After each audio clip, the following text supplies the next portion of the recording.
name is Freddie Ortega, and I developed this tutorial for a class I'm taking at East Carolina University. The objective of this short video is to understand the binary equivalent of a decimal number. At the conclusion of this video, you will know how to convert a decimal number into binary notation. You will convert a decimal number like 192 into its binary equivalent, which is what computers understand. Understanding binary numbers is critical as we begin to learn about how computers work and how they communicate with each other in a network environment.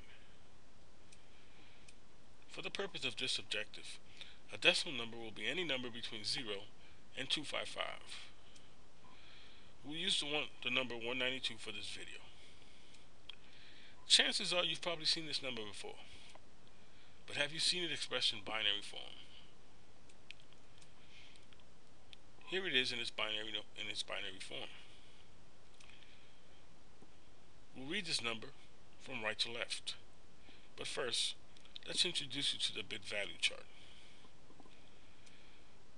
For this video, we will use an 8-position bit value chart. Each bit position has a value, beginning on the far right with a value of 1 and doubling as we move to the left. This will all come together down the road. Now let's begin by entering a value into each of these boxes to come up with the binary equivalent of 192. To do this, we ask ourselves, can I subtract 128 from 192? For most of us, the answer is yes.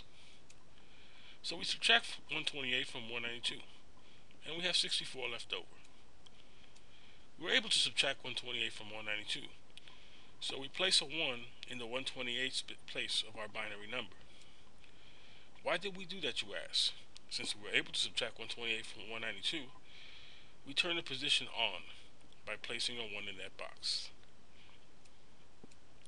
If the number we were converting were 23 and not 128, we would not have been able to subtract 128.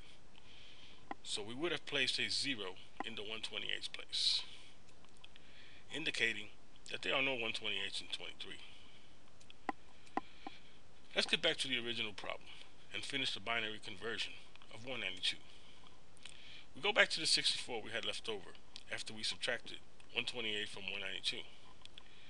Now we go to the 64th place on the bit value chart and we ask ourselves, can we subtract 64 from 64? For most people, on most days, the answer is yes.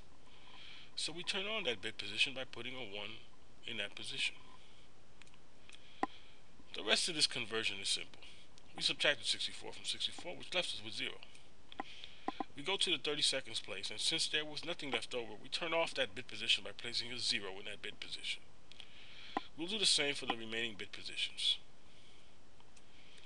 The result is 11000000. This is the binary. This is the number 192 in binary notation. Let's check that answer by adding the bit value of each position with a 1. We have a 1 in the 128 and in the 64th place, which gave us a total of 192. 192 was the number we tried to convert. Congratulations, you have learned how to convert a decimal number to its binary equivalent. Now let's check for understanding. Pause the video. On a piece of paper, draw the bit value chart. Convert the number 123 into binary. When you're done, restart the video to check your answer. Pause the video now. If your table looks like this, you are ready to move on. You have grasped this objective. Remember this. Where there is a 1, that bit position has electricity present. Where there is a 0, that bit position has no electricity present. This will all make sense down the road. See you in the next video.